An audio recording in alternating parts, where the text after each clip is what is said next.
Assalamualaikum warahmatullahi wabarakatuh. Pada kesempatan hari ini, nama saya Eri Juliarso akan mempresentasikan mata kuliah saya. Nama mata kuliahnya adalah Machine Learning dengan kode B17 01533740.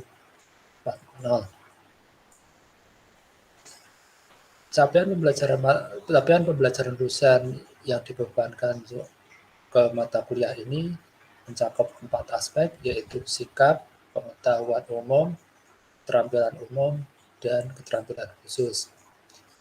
Untuk sikap, salah satu di antaranya adalah sikap di mana seseorang lulusan itu selalu berusaha untuk mampu mengolah data, mencari informasi, mengidentifikasi, dan menganalisis masalah untuk menentukan alternatif solusi, skala prioritas, dan dapat mengambil suatu tindakan keputusan yang kreatif untuk mencapai sasaran.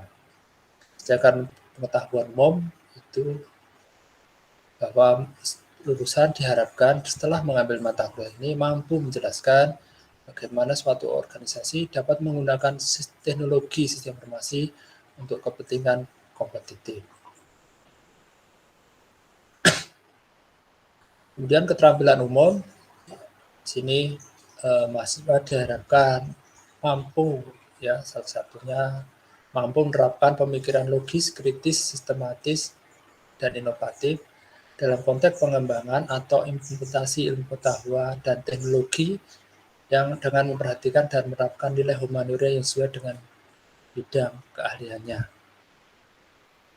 Kemudian di keterampilan khusus itu yang penting itu adalah yang satu, menganalisis data dan menyajikan hasilnya untuk membantu dalam proses pengambilan keputusan dan mampu menggunakan berbagai perangkat dan metode untuk menganalisis aliran dan struktur informasi dalam proses organisasi. Adapun capaian pembelajaran mata kuliah yang diharapkan yang harus ya dicapai oleh mata kuliah ini ya, yaitu yang pertama adalah ini diambil dari sikap, yaitu selalu berusaha mengidentifikasi dan menganalisis masalah untuk menentukan alternatif solusi dan skala prioritas menggunakan teknologi machine learning sehingga bisa mengambil suatu tindakan keputusan yang kreatif untuk mencapai peningkatan mutu kehidupan bermasyarakat, berbangsa, dan bernegara yang dilakukan dengan sikap bertanggung jawab serta punya nilai, norma, dan etika akademik. Kemudian mampu menjelaskan bagaimana organisasi dapat menggunakan teknologi machine learning ini untuk kepentingan kompetitif. Yang ketiga itu adalah mahasiswa mampu menerapkan pemikiran logis, kritis, sistematis, dan inovatif dalam pengembangan atau implementasi teknologi machine learning dan mampu menuliskan dan mempresentasikan pemikiran tersebut dengan tetap menjamin kesohihan dan mencegah plagiasi. Yang keempat, mampu menggunakan berbagai perangkat dan metode machine learning untuk menganalisis aliran dan struktur informasi dalam proses organisasi dan menyajikan hasilnya untuk membantu dalam proses pengambilan keputusan. Sehingga secara umum diharapkan dari setelah mahasiswa mengambil mata kuliah ini bukan hanya mampu belajar secara teoritis tapi juga mampu mengimplementasikan teknologi machine learning. Nah, dalam mata kuliah machine learning ini mahasiswa diajak untuk memahami ide dasar, intuisi, konsep, algoritma, dan teknik untuk membuat komputer menjadi lebih cerdas. Jadi machine learning ini bagian dari artificial intelligence di mana tujuan utamanya itu adalah bagaimana mengajari komputer untuk bisa berpikir seperti manusia. Nah, penekanan pada teknik machine learning itu adalah di data, ya, kemudian kita olah menggunakan metode supervised dan unsupervised. Nah, di machine learning ini akan diajari beberapa masalah, yaitu klasifikasi, clustering, kaidah asosiasi, dan reduksi dimensi. Dalam kuliah ini, mahasiswa akan diajari setelah bikin suatu model ya, baik di klasifikasi, clustering, itu akan diukur ya, diukur apakah modelnya itu unjuk kerjanya bagaimana, apakah bagus atau tidak ya. Jadi bukan hanya setelah bikin model saja, tapi kita lihat unjuk kerja sistem tersebut. Nah, beberapa algoritma atau metode dasar yang dikembangkan dalam kuliah ini nanti akan diajari ada algoritma nearest neighbor, naive bias, decision tree, algoritma Camic, dan juga ada algoritma a priori dan beberapa algoritma yang lain. Dalam perkuliahan ini, mahasiswa akan diharapkan mampu berinovasi dan mampu mengembangkan sebuah sistem machine learning berbasis web pada suatu kasus tertentu. Nah, bahan kajian dalam machine learning itu yang pertama ada ya sejarah, definisi, dan penerapan machine learning. Kemudian pembelajaran supervised, kemudian pembelajaran unsupervised, kaidah asosiasi, reduksi dimensi, kemudian bagaimana mahasiswa mampu mengimplementasikan machine learning dalam suatu aplikasi web. Buku referensi yang dipakai yang bahasa Indonesia adalah misalnya machine learning tingkat dasar oleh Bapak Suyanto, kemudian juga ada pengantar machine learning konsep dan praktikum dengan pelatihan berbasis R dan Python. Dan referensi dalam bahasa Inggris itu ada secara teoritis itu ada Foundation of Machine Learning. Kalau praktisnya itu bisa membaca buku The Machine Learning Workshop menggunakan Python maupun Digital Science Project with Python. Ini praktisnya ya, implementasi machine learning menggunakan bahasa Python. Adapun perkuliahan diselenggarakan menggunakan Learning Management System di e-learning Unisbank ACID ya. Jadi di sini silakan mahasiswa mengikuti di kuliah machine learning. Materi, kemudian modulnya, kemudian informasi kuliah online-nya itu ada di Learning Management Informasi. Semua tersedia. Adapun untuk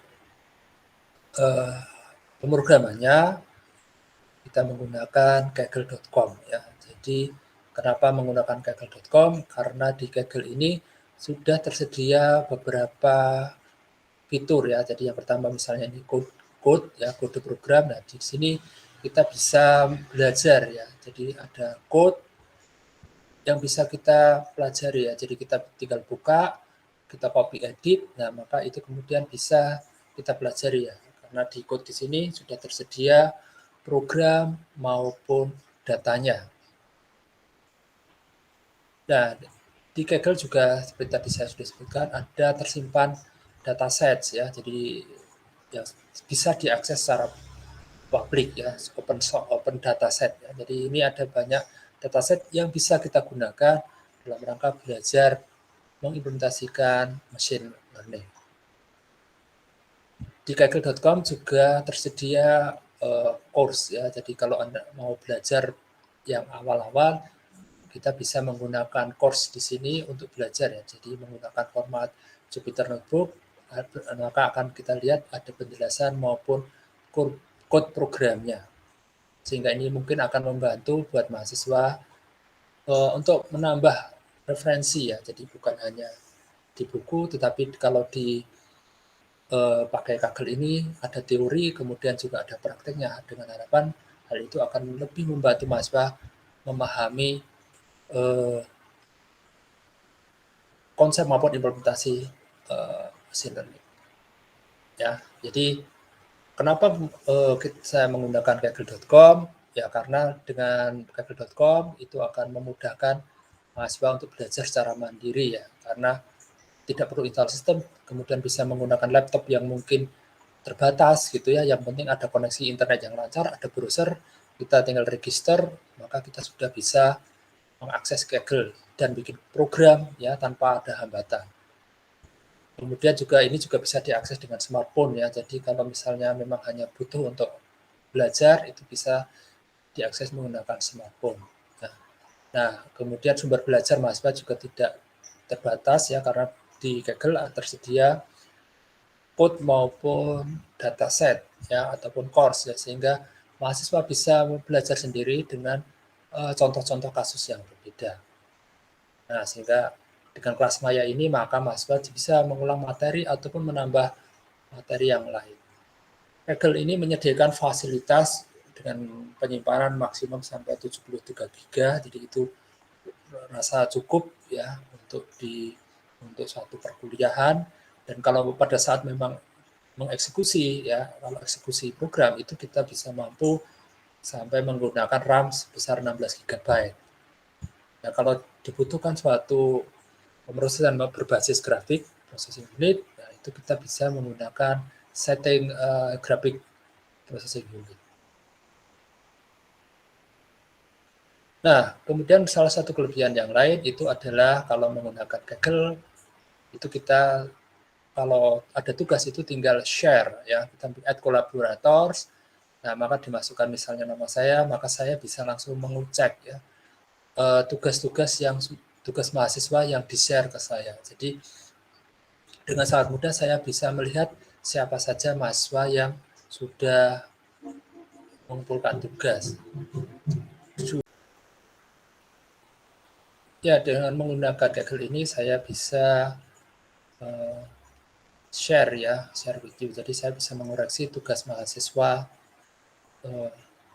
tidak perlu dikirim email, langsung lewat Kaggle-nya saya bisa melihat tugas-tugas yang di-share oleh mahasiswa ke saya. Ya, jadi sebagai contoh di sini, saya bisa langsung memeriksa tugas mahasiswa menggunakan situs Kaggle tersebut.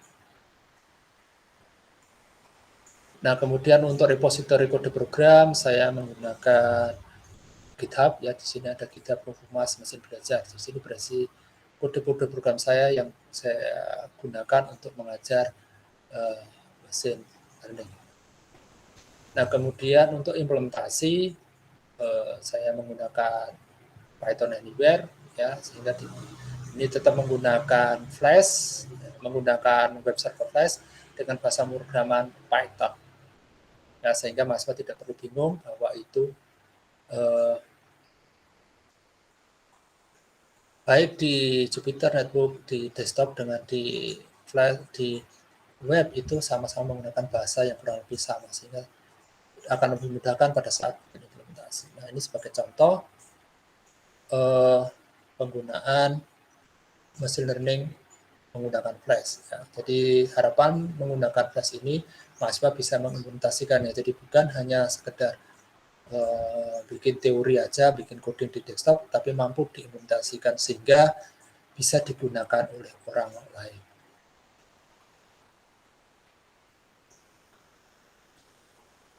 Demikian presentasi saya. Terima kasih atas perhatiannya. Wassalamualaikum warahmatullahi wabarakatuh.